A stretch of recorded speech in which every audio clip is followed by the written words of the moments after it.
औज़ुबिल्लाहिमिनश्शैतानिर्रजीम बिस्मिल्लाहिर्रहमानिर्रहीम। आप देख रहे हैं सी साइंस स्टार्स का चैनल और मेरा नाम है वकास।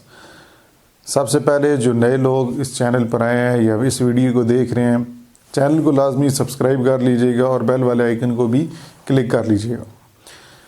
जिस तरह स्टूडेंट्स को पता है कि बोर्ड्स के पेपर करीब आ रहे हैं और बहुत से स्टूडेंट्स के अंदर सबसे मेन चीज़ पेपर प्रेजेंटेशन की जो टेक्निक्स हैं उनको नहीं पता होती। तो मैंने सोचा कि आज मैं इस चैनल के ऊपर स्टूडेंट्स को पेपर प्रेजेंटेशन की टिप्स बताऊं।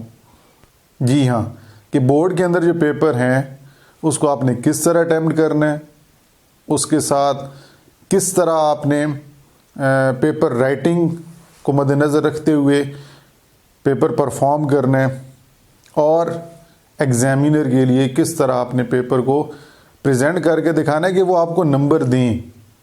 एग्ज़ामिनर से आपने नंबर्स निकलवाने होते हैं। आपको कोई भी एग्ज़ामिनर खुले नंबर नहीं देता। ये आप ज़हन में बात बिठा लें कि कोई भी एग्ज़ामिनर आपको ओपनली कोई नंबर नहीं देता। तो उसकी कुछ पॉइंट्स होते हैं जो वो भी पेपर के अंदर देखते हैं। तो आज उन पॉइंट्स के ऊपर डिस्कशन करेंगे। सबसे पहला जो आपका सबसे पहला पॉइंट जिसके ऊपर हम आज डिस्कशन करेंगे वो है जी, चलिए ये मैं बिठा देता हूँ। ये तो चले अब आपको पता चल ही गया होगा कि बोर्ड के एग्ज़ाम से related he paper neat and clean हो।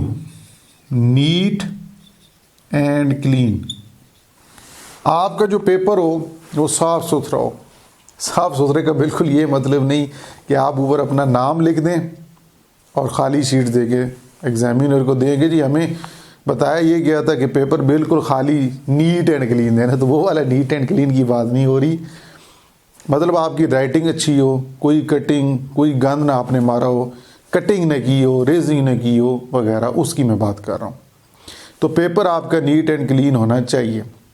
सबसे पहली चीज़, मेन चीज़ इसलिए आपको कहिए क्योंकि जब आप पेपर बोर्ड के अंदर देने जाते हैं तो उधर किसी को आपका नाम नहीं पता, आप किस कॉलेज से हैं, आप किस स्कूल से हैं, आपका नाम क्या है, आपके वालिद का क्या नाम है, ये चीज़ें मैटर उसके सामने नहीं करती क्योंकि उसके सामने आपका पेपर होता है।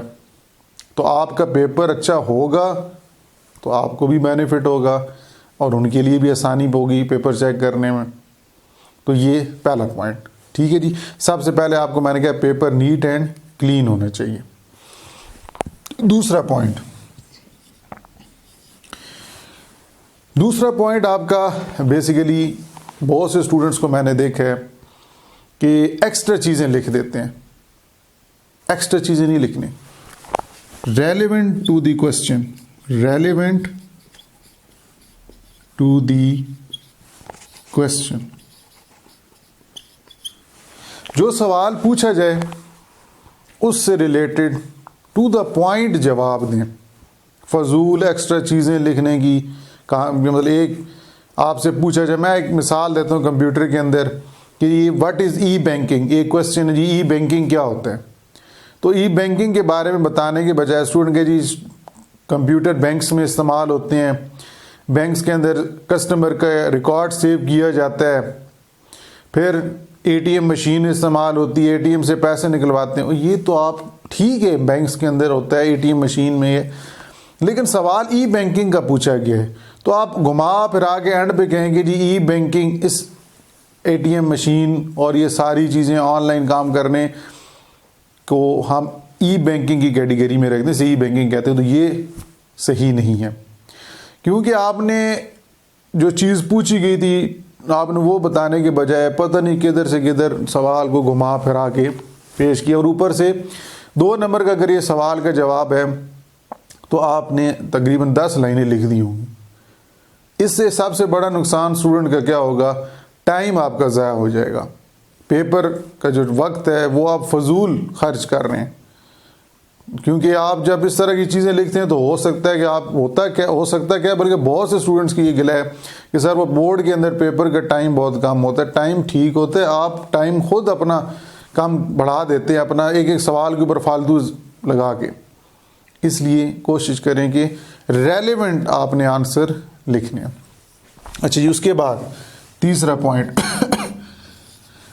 हर क्वेश्चन की एक प्रॉपर हेडिंग्स होनी चाहिए। Use of proper headings, use of proper headings.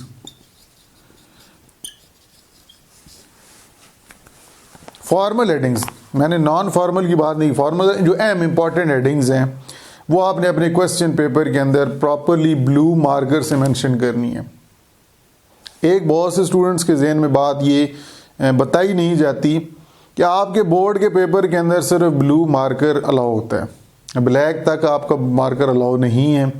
न ही आप पॉइंटर से, न ही आप इंक रिमूवर से क्वेश्चंस की हेडिंग्स नहीं दे सकते। तो बहुत से स्टूडेंट्स को नई चीज़ें पता होती। तो सबसे मेन बात, only blue markers are used in the board exams. तो सबसे पहले अपने पास ब्लू मार्कर एक नहीं, एक से ज़्यादा रखें, 2-3 रख लें, इतने महंगे नहीं होते, 7 रखने चाहिए।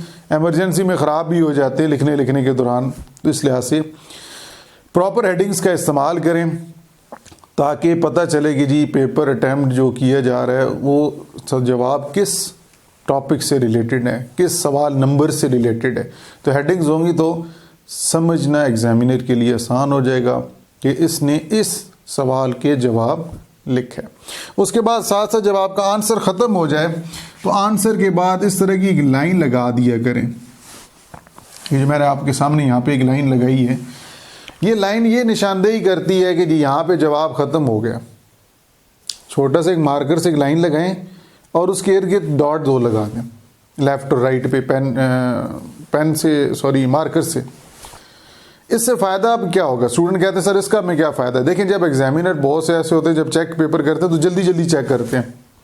तो जल्दी जल्दी चेक के अंदर आपने अगर सेपरेशन नहीं की होगी आंसर्स की तो हो सकता है आपके 2-2 सवाल के इकट्ठे के एक ही नंबर, एक सवाल के नंबर्स के मुताबिक आपको नंबर दिए जाएँ, क्योंकि आपने सेपरेशन जो नहीं की एक आंसर की दूसरे आंसर के साथ। तो जब आप इस तरह करते हैं तो बहुत सी जगह पे एग्जामिनर जब जल्दी चेक करते हैं तो वो इस तरह नंबर आपके स्किप कर जाते हैं। तो जब आप रीकाउंटिंग के लिए, रीचेकिंग के लिए जाते हैं तो वहाँ पे तो काउंटिंग होगी। तो आप ये नहीं कह सकते तो हमारा सवाल सही चेक नहीं हुआ तो इसके नंबर नहीं लगे। तो ये रूल्स बोर्ड का अजीब है, या बोर्ड वाले बेहतर जानते हैं, मैं तो इस हक में नहीं हूँ कि अगर कोई स्किप हो गया और आंसर ठीक है तो ये एग्जामिनर की गलती बनती है कि अगर वो आंसर आपका गलत हो, अगर सही है और आपका चेक नहीं हुआ तो ये उनको नंबर मिलने चाहिए। बहरहाल अब बंदा क्या कह सकता है, हमारी एजुकेशन सिस्टम के अंदर ये चीज़ें इम्प्रूवमेंट तो होनी चाहिए लेकिन नहीं हो रही, स्टूडेंट के साथ ज़्यादती भी होती है। तो इसमें प्रॉब्लम से बचने के लिए आपको कह रहा हूँ कि इस तरह आपने ये अब ये बात याद रखिए, हर क्वेश्चन के एंड पे ये नहीं कि एक हेडिंग आपने लिखी है उसके बाद फिर लगाते हैं, फिर एक हेडिंग है तो अभी सवाल ख़त्म नहीं हुआ तो एक सवाल के अंदर 4 हेडिंग्स हैं तो 4 हेडिंग्स के बाद लगाना नहीं। जब ये आंसर कंप्लीट हो जाए तब ये आपने यूज़ करना है, ठीक है जी। अच्छा जी, उसके बाद प्रॉपर आपका जो जिस तरह एक सोल्जर होता है ना, जंग पे जाता है तो उसके पास अपने हथियार होते हैं, हथियार रहो तो वो जंग ही नहीं लड़ सकता। तो आप स्टूडेंट हैं तो आपका हथियार क्या है? मार्कर, पेंसिल, ठीक है जी, इंक वाला पेन और स्केल, कैलकुलेटर वगैरह, ये सारी चीज़ें आपके पास अपनी होनी चाहिए। और मैंने क्या कहा है कि एक्स्ट्रा हो, चलते चलते ख़राब भी हो जाती हैं। एक और बात जहन में बिठा लें कि आपने हमेशा इंक वाले पेन से लिखना है, बॉल पॉइंट पॉइंटर नहीं यूज़ करना। Only ink pen is allowed in the board exams. सिर्फ इंक वाले पेन से आपने रफ काम करना हो, नीट करना हो, जो भी काम कर रहे हैं आप, इंक वाले पेन को आपने अपनी आदत बना लें कि जी इंक वाले पेन से ही लिखना है, इंक वाले पेन के अलावा आपने नहीं लिखना, ठीक है जी। उसके बाद अगर कोई आपकी मिस्टेक हो जाती है, होता है ना कुछ स्टूडेंट लिखते हैं मिसाल के तौर पे मैं ABC लिख रहा हूँ, तो अगर वो गलत हो जाए तो ऐसे ऐसे क्रॉस गंद मारते रहते हैं, ये भी बुरा तासर जाता है आप जो एग्जामिनर आपका पेपर चेक करेगा। तो अगर मिसाल के तौर पे कोई स्पेलिंग गलत हो गई है मिसाल के तौर पे आप क्या करें, मैं आपको ब्लू मार्कर से ऊपर डाल, उसके ऊपर एक लाइन लगाएं, उसके इर्द गिर्द क्रॉस लगा दें और ऊपर से एक और लाइन लगा दें। सिर्फ क्या करना है, आपने उस लफ्ज़ के ऊपर एक लाइन लगानी है, उसके इर्द गिर्द छोटे क्रॉस लगा देने और उसके ऊपर एक लाइन लगा देनी है। अब यहाँ से ये आप बता रहे हैं कि जी ये लफ्ज़ शामिल नहीं है, क्रॉस का मतलब ये है कि ये शामिल नहीं है। ये जो आप लोग गन मारते रहते हैं, इससे एग्जामिनर को उलझन भी हो जाती है पेपर चेक करने में। तो सबसे मेन चीज़ ये कटिंग ना करें। अब ये भी नहीं कि ये मैंने आपको बता दिया तो बार बार इसी को चीज़ लेके शुरू हो जाएंगी हर जगह भी अच्छा नहीं लगता। सिर्फ मैं आपको बता रहा हूँ कि जब कहीं गलती हो जाए, कोई लफ्ज़ की मतलब आप कह सकते हैं एक लफ्ज़ का कोई मसला बन रहा है, एक सेंटेंस का भी अगर बन रहा है, तो क्योंकि इंसान से गलती हो जाती है, तो स्टूडेंट्स से तो बिल्कुल बहुत गलतियाँ होती हैं, स्पेशली एग्ज़ाम्स के अंदर। तो कोशिश करें कि ये इस तरह का तरीक़ाकार अपनाएं, तो इसके आपके नंबर नहीं कटते। आप कहेंगे जी इस तरह लगाने से हमारे नंबर कट जाएंगे, इसके नंबर नहीं होते। आप जो आंसर लिखते हैं ना, उसके नंबर होते हैं। आपने क्या लिखा है क्या नहीं लिखा, उसके नंबर मिलते हैं। ये तो आप अगर पेपर चेक करने वाले के लिहाज से अगर बात करें ना, ये उसके लिए आप आसानी पैदा करें, ये लफ्ज़ नहीं है। अगर आपने गन मारा, एग्जामिनर कहेगा पता नहीं क्या पीछे लिखा हुआ था, उसको तो समझ नहीं आनी, तो उसने क्रॉस कर देना है, ठीक है नहीं। और ये बोर्ड के अंदर ये सारी चीज़ें इम्प्लीमेंट हुई हैं। मैं अपने स्टूडेंट्स को जब ये पढ़ाता रहा हूँ 2019, 17, 18 के अंदर, तो मैंने उनको ये टेक्निक्स बताई थी। उनमें से कुछ स्टूडेंट्स ने, कुछ ने इम्प्लीमेंट की, उनके रिजल्ट पर असर पड़ा है। उनके ऊपर जो रिज़ल्ट था उनका रिज़ल्ट बेहतर आया है। उनके पेपर प्रेजेंटेशन जो होती है बहुत ज़रूरी है। इतनी आप राइटिंग की अहमियत नहीं दे सकते जितनी प्रेजेंटेशन। बिल्कुल मैं ये भी नहीं कहता कि बिल्कुल गंद राइटिंग हो तो उसको एक्सेप्ट किया जाता है, कुछ गुजारा अगर राइटिंग का है, लेकिन आपको पेपर प्रेजेंटेशन का पता है ना, पेपर प्रेजेंटेशन टेक्निक आपको आती है ये वाली, तो मैं आपको गारंटी देता हूँ आपके नंबर आएंगे। क्योंकि हमने नंबर लेने के लिए हमें पेपर को अटैम्प्ट करना आना चाहिए। हम क्या करते हैं, मोस्टली हमारे माजरत बहुत से स्कूल्स के कॉलेजेस के टीचर्स होते हैं, वो रट्टा मरवा देते हैं, यहाँ से यहाँ तक सवाल का जवाब तैयार करके लिए। पेपर अटैम्प्ट करने का किसी को नहीं पता होता। मेरे ख्याल में बहुत से, मेरे पास अभी बहुत से स्टूडेंट्स नए पढ़ रहे हैं, फर्स्ट ईयर की बहुत सी तादाद, उसमें बहुत से स्टूडेंट्स को ये चीज़ें पता ही कोई नहीं है। बहुत से स्टूडेंट्स ने मुझे यहाँ तक बताया कि सर हमारे मैट्रिक के अंदर हमने तो ऐसे लिखा, वो तो चल गया। मैंने कहा वो मौजज़े है, कभी कभी मौजज़े हो जाते हैं, लेकिन एक प्रॉपर जो तरीक़ाकार है वो हमारा फ़र्ज़ बनता है स्टूडेंट्स को बताना। टीचर्स का फ़र्ज़ होता है ना। आप गवर्नमेंट जॉब कर रहे हैं और आपको ये सारी चीज़ें नहीं पता, तो आप जो कमा रहे हैं पैसे, मेरे ख्याल में वो हलाल की कमाई फिर ना हुई। मेहनत आप करें, पता चले स्टूडेंट आपका आपसे खुश हो, मुतासर हो, उसका कोई असर उसके रिज़ल्ट पे पड़े, फिर आपको खुशी होती है। मैं अपने लिहाज से ये मैं कहूँगा, बाकी हो सकता है मेरे से अच्छे भी पढ़ाने वाले बहुत लोग हैं, मैं तो कुछ भी नहीं हूँ, लेकिन मेरे से बहुत अच्छे पढ़ाने वाले हैं। लेकिन जितना पढ़ाया जाए टू द पॉइंट बच्चों को समझाएं, प्यार से समझाएं, समझ जाएंगे। उनको गाइड करेंगे तो वो उनको पता चलेगा ना। हम अगर बच्चों को कहें नहीं आपने क्यों इस तरह की है, क्यों गलती पहले हुई है, तो उसको पता ही नहीं बेचारे को, उसको कैसे। बहुत से स्कूल्स के लेवल से बच्चे आते हैं, उनको कुछ भी नहीं पता होता, ना उनकी राइटिंग के ऊपर किसी ने ध्यान दिया, ना उनको टेंसेस का पता है, इज आर कहाँ पे लगना है। बहुत से ऐसे स्टूडेंट्स जिनको 2+2 कहें तो कहते प्लस क्या होता है, प्लस उनको प्लस साइन का नहीं पता। तो ये अफसोस की बात है उन स्कूल्स के टीचर्स के लिए, चाहे वो प्राइवेट हो चाहे वो गवर्नमेंट हो, जो मेहनत नहीं करते। मैं सिर्फ उनको पॉइंट कर रहा हूँ, ओवरऑल सारों को नहीं कर रहा। ये ना कि आप लोग ये बात दिल पे ले लें कि सारों को हिट कर रहे हैं जो नहीं ऐसा काम करते। तो ये हर एक की अपनी अपनी सोच होती है। मेरे ख्याल में जब आपको एक अल्लाह ताला ने एक ओहदा दिया हुआ है, ये एक ओहदा ही है, आप एक उस्ताद जो है ना, उस्ताद कहलवाना बहुत बड़ी बात होती है।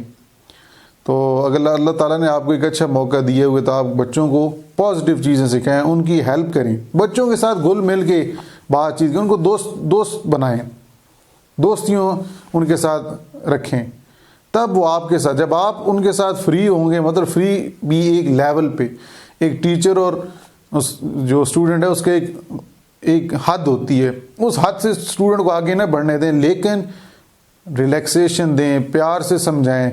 बच्चे आजकल के समझ जाते हैं, सिर्फ समझाने का वाले का तरीका जो है वो ठीक होना चाहिए। डंडे की ज़ोर पे, मार कुटाई की ज़ोर पे आजकल के बच्चे नहीं समझते, और ना ही उनसे आप ऐसे रिज़ल्ट ले सकते हैं। तो ये कुछ बुनियादी बातें थी, ये आपको मैंने बताया स्टूडेंट्स को कि आपको आगे फ़ायदा देंगी। और एक ज्योमेट्री आप साथ लेके जाएं, और ट्रांसपेरेंट ज्योमेट्री हो, मतलब जिसमें आपकी सारी चीज़ें नज़र आती हैं। दूसरी ज्योमेट्री बोर्ड के अंदर अलाउ नहीं है। कैलकुलेटर स्पेशली आपके पास अपने होने चाहिए। मांगने वाली आदत ख़त्म कर दें। हम हज़रत के साथ हमारा मुल्क के अंदर सियासी तौर पे भी देखें, हम लोग मुल्क भी मांग के IMF से गुजारा कर रहे हैं, तो ये मांगने वाली आदत हमें ख़त्म करनी चाहिए। अपनी चीज़ें ख़रीदें और प्रैक्टिस करें। जितनी प्रैक्टिस करेंगे इन चीज़ों की, तो आपकी बोर्ड के अंदर पेपर के ऊपर असर पड़ेगा, इसका बेनिफिट आपको मिलेगा। बहुत से स्टूडेंट कहते हैं सर ये इतना काम करते करते तो हमारा टाइम गुजर जाना है। अभी प्रैक्टिस करेंगे तो आपको आगे फ़ायदा होगा ना। Practice makes a man perfect. So आप इसको ट्राई करें, और अगर आपको ये वीडियो पसंद आती है तो वीडियो को यार लाइक किया करें। बहुत अफसोस होता है कि आप लोग वीडियो देखते भी हैं, एक तो कुछ आधे देखते हैं। सबसे पहले तो उनसे गिला है कि यार वीडियो पूरी देखा करें। दूसरा, अगर आपको कंटेंट पसंद आता है तो यार लाइक लाजमी कर दिया करें, एक हौसला हो जाता है। और पूरी वीडियो देखा करें, उसके बाद आप कोई सवाल पूछें तो मैं जवाब देने को हाज़िर हूँ। एक दो ऐसे स्टूडेंट्स हैं जिन्होंने मुझे ईमेल की, मैंने उनको फिर कहा कि यार उसके अंदर वो चीज़ अवेलेबल थी, लेकिन फिर भी मैंने उनको जवाब दिया है।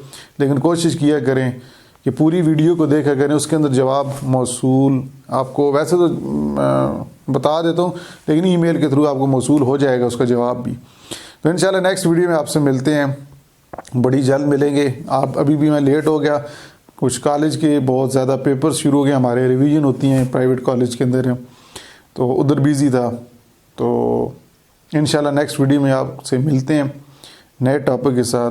तब तक के लिए अल्लाह हाफिज़। पाकिस्तान जिंदाबाद।